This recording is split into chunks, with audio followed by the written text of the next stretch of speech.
Welcome to another episode of Ryan's Roundup. On the release of this video today, it is the last day of February, and I think that's what I'll do now. The Roundup videos are quite good on the last upload of the month, be it a Wednesday or a Sunday, because those are the days I'm uploading continuously, and you could say religiously. Actually, I'm trying my best, and so I think it fits quite well. But as I'm filming this, it's actually the Sunday before, and it's about 7:15 in the morning. I've been up since about 6, and I've been getting birds ready for the last day of what has been the February half term. Now, if you're not in the UK and you're wondering what that is, essentially it's a week off that the kids have. They have a few of these, 3 a year, in between the larger holidays like the Easter holidays, the Christmas holidays, and of course the big 6-week summer holiday. And they are, for a business like us, a great little boost of activity which can really, really help us out. And we've had multiple displays on and other bookings as well, private bookings.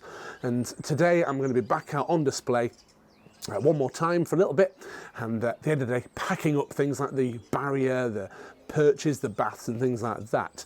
So I thought, if I'm going to get this video done, I'll have to get up a little bit earlier so I can get a head start on the day and then sit down and film with this magnificent owl here.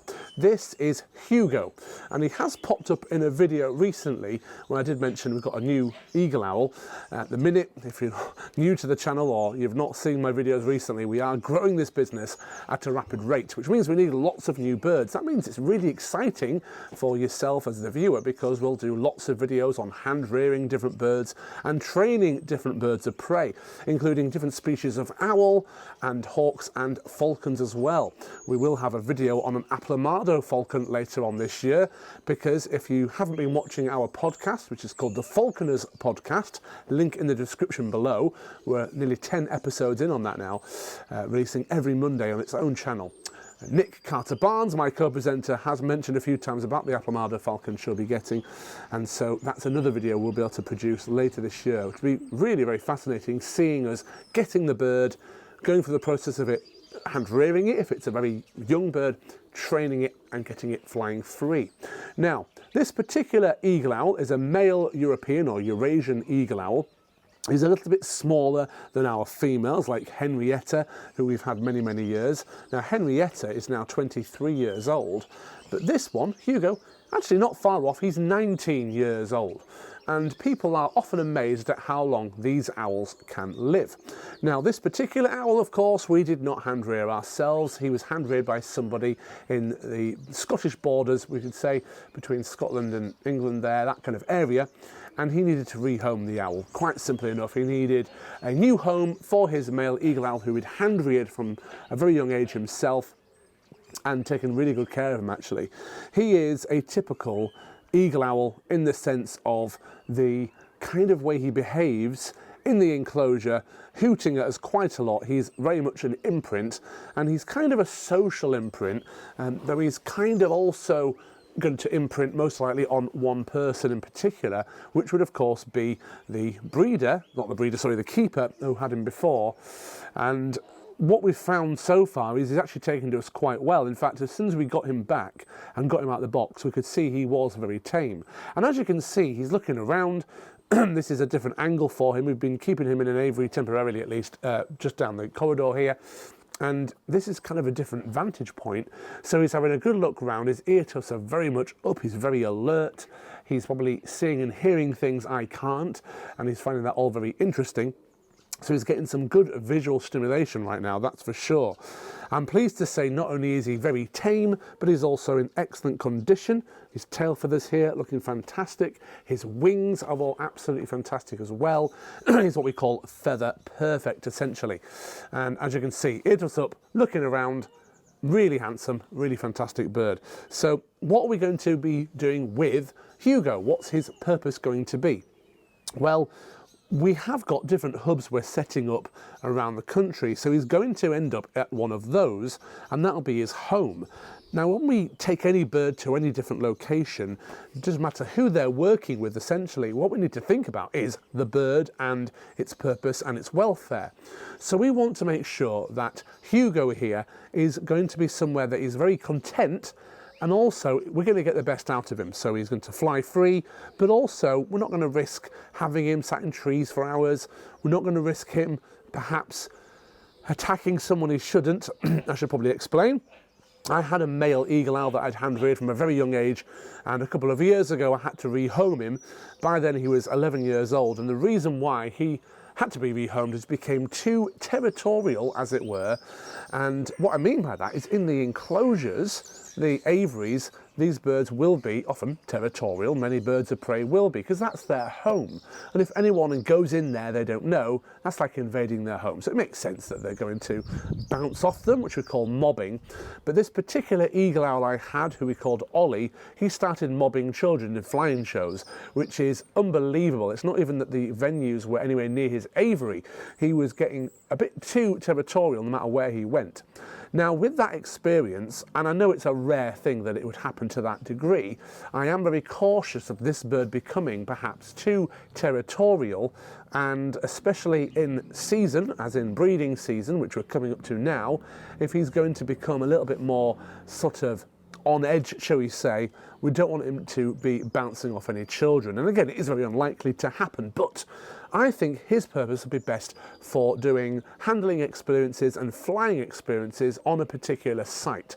So not really doing flying shows at country fetes and game fairs, but probably, which is a shame because he'd probably be a great flyer, but instead just erring on the side of caution and flying him with smaller groups of people. But he'll be fantastic for experiences. People will love, and have been loving, this week holding a bird like this, learning all about him and having him fly as well. And being a male eagle owl, he might actually fly through the glove, which the keeper before said he used to do, which is another added bonus as well for flying experiences.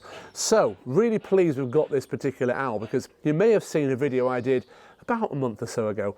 It was called "This Owl Was in a Harry Potter Film" or something like that, and it's one of two female eagle owls we picked up from someone who was retiring, but they'd been left in an aviary a bit too long and they'd lost their tameness, as it were, so they're not really any good for handling. They can be held, but they're just not very happy about it, so we're not going to use those for anything like that.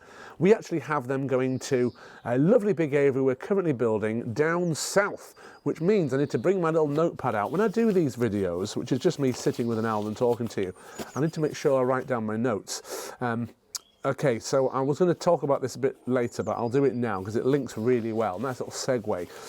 I have been mentioning for a while on this channel that I am setting up different hubs around the country, because we are operating our private bookings, school visits, care homes, kids parties, experiences, flying shows, all that kind of thing all around the country, and we get a lot of work now in the south of England. From where I live in North Yorkshire, London is a good 4 hours away, and if traffic's bad at that time of the day, you have to have at least another hour just to get to where you're going.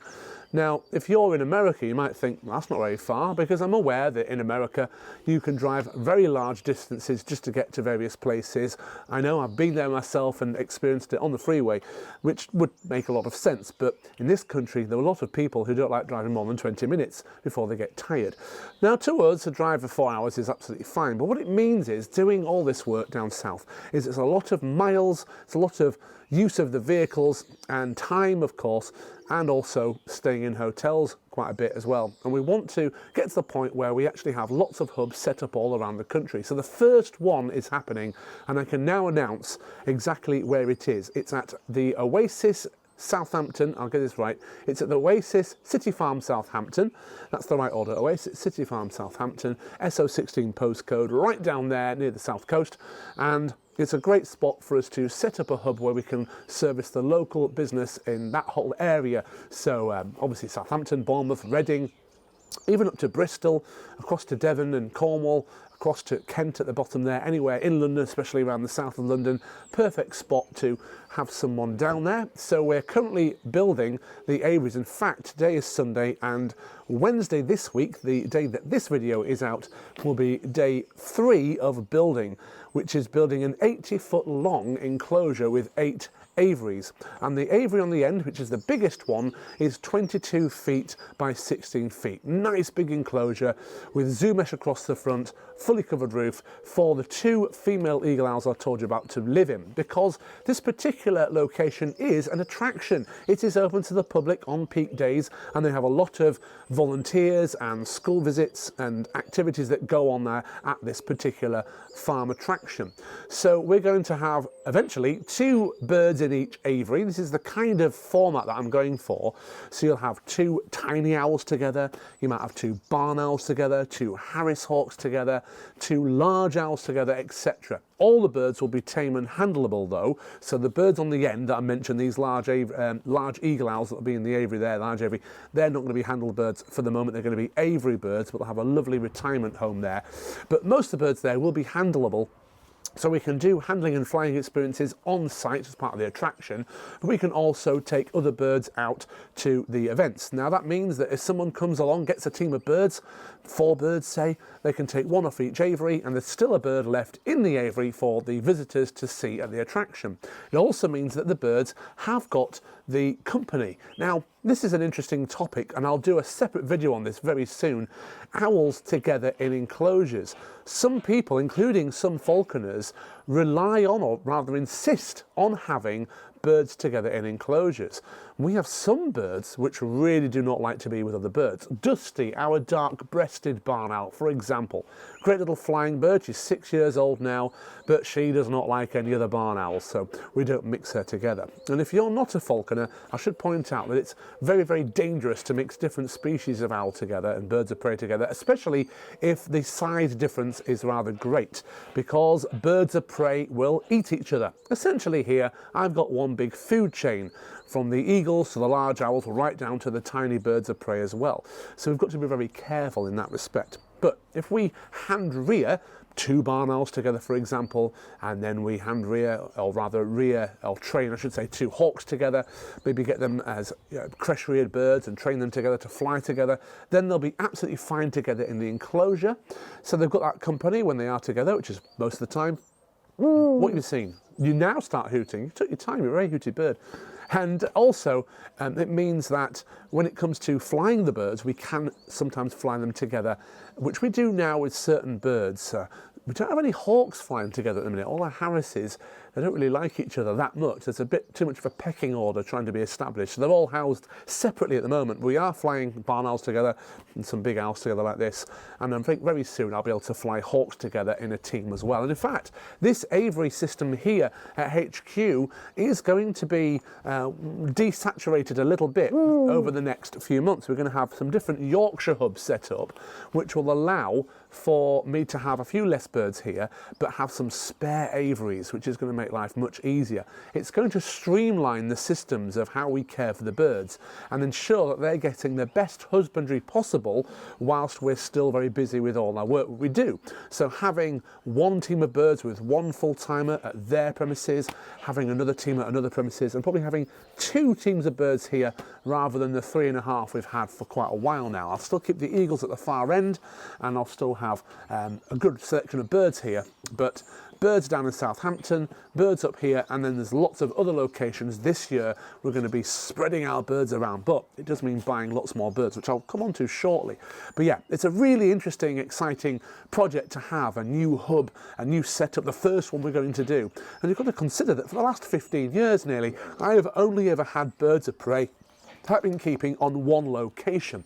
I haven't been having different setups before, and it's one thing to have a few birds of prey kept an hour down the road, but to have a 5.5 hour drive to the south of England where it's going to be managed by a different team completely, that is a whole new mindset, and it's something that I am having to kind of get my head around. I mean, we have just hired Lydia, who hopefully you'll meet on this channel very soon, and she's going to be the full-time falconer down there, and the on-site staff will be able to take care of the basics of feeding and cleaning, weighing, health checking, that type of thing, so that when Lydia's got her days off or she's away for a few days with birds, they can take care of that. So there's lots of training to do, but lots of setting up to do, and it's very different when you've got to train someone to do absolutely everything. She's got to learn how to make anklets to put on the bird's legs, to how to coat beaks properly, you know, file them down and put them into shape, weight management, how to train birds, lots of different things that she'll be learning, but the main thing is she doesn't learn it all in one go. We try and teach it in stages, and she does have experience with birds of prey, so she's not a complete beginner. So two videos I'll be doing on the Oasis City Farm Southampton hub. One will be a building the aviary video, so we're doing it in 7 days. Days 1 and 2 already done, which was laying the foundation. So digging, whole day of digging. It made me very sore by the end of that. Luckily, a big team of volunteers helping, and laying down the anti-wind material, the frame on the floor, so you can kind of see a plan view of where the enclosures will be and the safety corridor at the back, and then laying the gravel. So we now have 5 more days to actually build the rest of the thing. It's a huge challenge. Why 5 days? Because to do it, I've got to get down there with all my tools and my team, build the thing and get back up, because there's so much work to do up here. I haven't got the luxury of free time to spend more time down there, so we're hopefully going to get it done in that time, which means the video will be building an 80-foot long 8 aviary system in 7 days.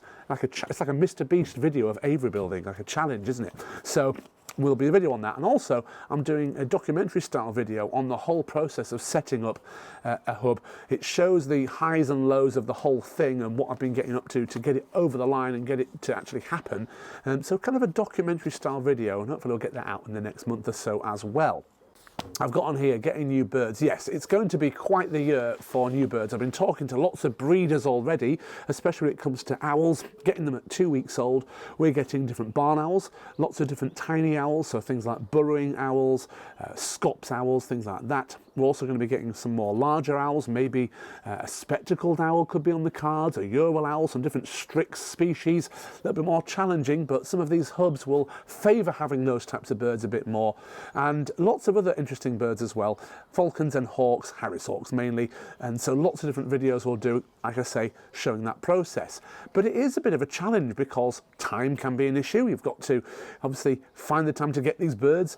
Hand rearing a bird isn't too bad because you can do that whilst you're doing the other work you're doing. We can take the birds to the different events we do. That's great for the hand rearing. We can feed them on displays. We can feed them in the house at home. That's not too bad. When it comes to training the birds though, that is when it's going to be a bit more challenging on time. But I'm confident we can achieve it with the team I've got. I've got new staff coming on board full time very soon, and time management. I mean, I can't believe how much I've achieved in the last month or so. February has been quite the whirlwind. 2 things to get over the line. One is the Southampton hub, as we call it, and the other is an indoor attraction that I'm setting up. Not a massive big thing, a small but very exciting thing. That's what I'm going to say. And it's almost going to be signed off, but not quite enough for me to announce it on here yet. But of course, a full video on that. And there is a very good reason as to why I'm doing that, which I'll explain shortly. But first, what I must say is I have taken on now so many different projects at the same time while still managing the business as it is. This is why in a matter of weeks we're going to have one of our team members become a full-time manager to take care. They'll become the head falconer essentially. I'll be giving my role of head falconer away, and they will take on that role to free up my time to do the things I need to do, because it has become unbelievable the things I'm doing. In fact, some of the things I'm actually up to at the minute, when I tell people, they are flabbergasted, I think is the right word. No other falconer would do what I'm doing. And there's a good reason why. It's just ridiculous. Isn't it, Hugo? It's ridiculous. But I have a lot of drive, a lot of ambition, and have a lot of confidence in my team, so I believe we can pull it off. Now, why am I setting up an indoor attraction to have some birds of prey for people to see and handle and learn about, and also sell products like books on owls and falconry and birds of prey, and also owl-related merchandise, cuddly toys, etc. And in fact, the merchandise side, we've got some really big plans for that in the future as its own business, in fact, because people love things to do with owls, everything from, you know, toys to owl aprons and games and books and all that type of thing. And the reason is that we need something that's really sustainable, that gives us some regular daily cash flow, that just makes life so much easier. Because running any business, and especially one like this, a service-based business that's outdoors mostly, you've got lots of things we've got to deal with. We've got to deal with the problems that arise. We've got to deal with the cash flow issues. And I mentioned this before. We do all these private bookings. We might do 20 private bookings in a week. I'll send all these staff out, pay them to do the work, pay for the diesel in the vans and all that, but we don't actually get paid for any of the work we've done, perhaps for a month or even 2 months down the line. And there are certain customers we've got to chase the money, got to email them or ring them. Hi there, they're going to pay us? Oh, sorry, we seem to have lost your invoice. Can you resend it? It's like more admin just to get the payment across, and it's just makes life so difficult. But we can handle that, you know. We've got turnover taxes as well, VAT and national insurance on employees and pension to pay and all that kind of stuff, and we can handle that as well. We can handle all the challenges that this business brings. But there is one challenge that we've always had that's become so much worse over the last 5 to 10 years. We've seen a gradual increase. Can you guess what it is? Something that's very much out of our hands but does affect us greatly. It's the weather. Of course, it's weather-dependent work we're doing. If we're outdoors doing handling displays, flying shows, that type of stuff, experiences, if it's heavy rain, if it's heavy wind, we can't take the birds out. Number one, it's really not good for the birds. They don't really like it very much. And it's also not good for us or the customers. Now, we used to have it where in any month we might have 2 or 3 days we don't run the display because of bad weather. That has tripled in the last few years. Tell me now that climate change is real, whatever the cause of it is real, because the amount of wind, storms, heavy rain, heat waves that we are now getting, which makes us unable to get out and do our work, it's almost like the straw that will break the camel's back of a business. Well, it's a bit more than just straw, but you get what I'm saying. We can handle all that other stress, all that other difficulty and challenge, but now this weather-dependent element is enough to kill off a business like this. So we have decided that I have decided, this is a decision I've made, not so much the team, but the team very much agree, that we need to now focus on work that is indoors, care homes, schools, and anything that we can do that's an indoor attraction with the birds of prey. And actually owls in particular, they definitely do prefer it indoors. I've talked about this before. Look at Hugo now, he's having a good look around. Is he looking at me? No, he doesn't care about me at all. There could be a crowd of people watching. He wouldn't be looking at them at all. He's looking around at the birds in the trees. He's heard a bird over there. Is that a funny looking squirrel? It's wildlife he's looking out for, aren't you? He's aware that he's outside and there are possible risks and dangers. Even though he's a big apex predator, he still has that thought process, that instinct.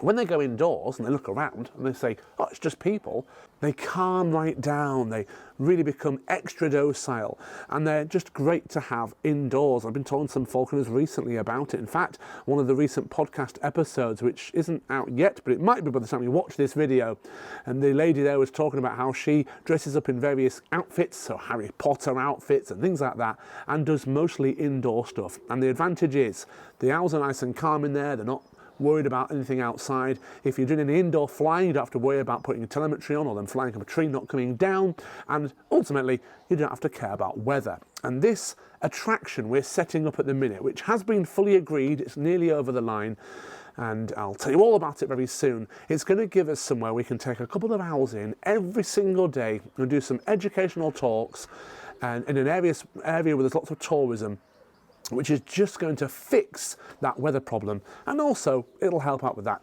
cash flow issue as well. It'll make life so much easier, and it'll make it so much easier to fund all the projects that we're doing, because that is one of the challenges. I can't believe the amount of money I'm putting into things. I mean, the Southampton hub alone, the materials alone are probably going to amount to about £7,000, and then of course all the time we're having to do, me and one of the full-timers going down Tuesday night, we're there till Sunday evening, paid for a hotel. I've made sure breakfast is included on that one. So all these costs mount up, and having something more regular is really important. In a couple of months' time, I should be entering what I'm calling a new generation of my career in this world of birds of prey. I won't be head falconer anymore, I'll be director of Owl Ventures, or entrepreneurial display falconer. I don't know what to call myself really, but I'll be able to do lots of work which I want to get on with, which is things like more content creation for this channel. visiting bird of prey centres and other falconers and learning all the time, having new experiences, finding new opportunities for the business, directing all the marketing that we're doing as we grow and grow, making sure we have these fantastic team members running all these different events and the hubs that we're setting up, because you've got to think about what this business will look like in a matter of months' time, not even years, just months' time. I'm going to have a number of full-time falconers managing hubs, managing those birds for me. We are going to visit regularly. We are going to have different management team members going and visiting and training and making sure to keep on top of the quality of everything. But still, other people running these things, and that's a lot of work for me to do to get that up and running. Really excited about it. I'm really excited to share it on this channel for you as well. Not to mention next month flying somewhere abroad to see a falconer as well. Another exciting project there. So looking ahead, I kind of mentioned it all really. A real new evolution, you could say, of this business. Lots of exciting things going on. We're hoping to get back to having flying experiences at different venues, and the idea is to have different venues around the country, hotels and attractions and things like that. We can do flying experiences at the Southampton hub actually once we get that initiated. And people can buy the vouchers either online or in person somewhere. Maybe they'll win it in a raffle or something, and on the voucher it'll have the website. So log on to this website here. We'll add a page to our website where people can open up a little box, choose where they want to do their flying experience, probably put their code in another box, and then choose their date and time, so they can automatically book in their flying experiences. Just one of the many things we want to do. It means having a great team of birds for all the work we're doing. So just keep an eye on this channel, because amazing things are going to happen. So excited about it. I'm also kind of flustered and a little bit stressed, but I'm doing okay. I'm getting through it all, and I am being very productive. Like I say, if you need to film a video like this, get up earlier and do it before your day of display work. Right then, Hugo's going to go out today. Yesterday off, so he's going to go out today and have a little bit of a static display time, which is really good for him. And I'm going to be doing the same. And tonight, get things edited and sorted and get to bed as soon as I can, because tomorrow I'm going to Manchester to do some private bookings. Thank you for watching this episode of Ryan's Roundup, and I look forward to producing more videos for you in the very near future. As always, thanks for watching.